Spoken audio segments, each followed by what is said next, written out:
Bonjour, voici une petite capsule sur les solides. Un solide est composé de faces planes. Ces faces planes sont des polygones, donc rectangles, carrés, triangles, pentagones, hexagones, octogones et bien plus. Le nombre que j'ai mis en parenthèse, ça équivaut au nombre de côtés. Par exemple, dans un octogone, il y a 8 côtés. Les solides vont se diviser en deux catégories. Donc, on a les polyèdres, qui sont constitués seulement de faces planes, et les corps ronds qui ont une face courbe. Donc, ça, on a le cylindre, le cône et la boule.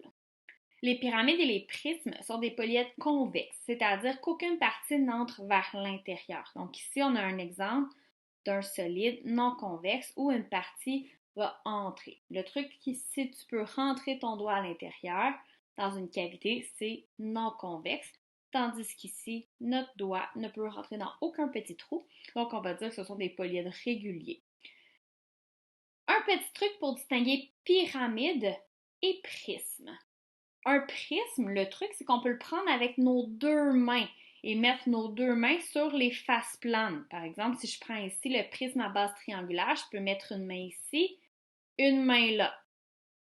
Ici, sur mon prisme à base carrée, je peux mettre une main ici, une main là. Tandis que le petit truc pour une pyramide, donc la pyramide, ça pique. Donc, on va avoir un petit bout pointu. Petit truc.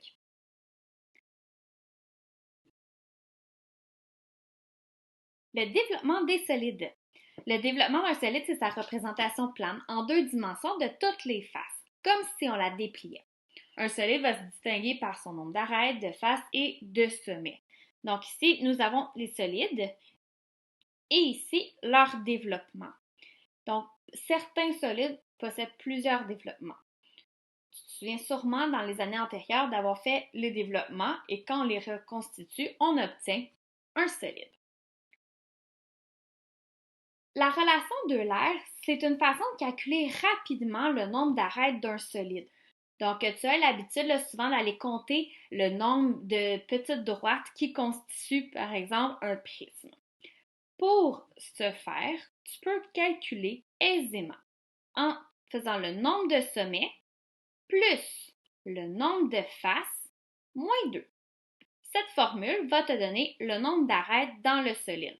Si on prend l'exemple avec le prisme, donc le prisme, j'ai 1, 2, 3, 4, 5, 6, 7, 8 sommets. Je vais avoir 1, 2, 3, 4, 5, 6 faces. Donc, 8 plus 6 moins 2. Donc, 8 plus 6, 14.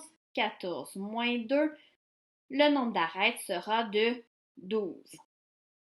C'est pas mal plus simple avec la formule que de calculer chaque bâtonnet, hein? Bonne fin de journée!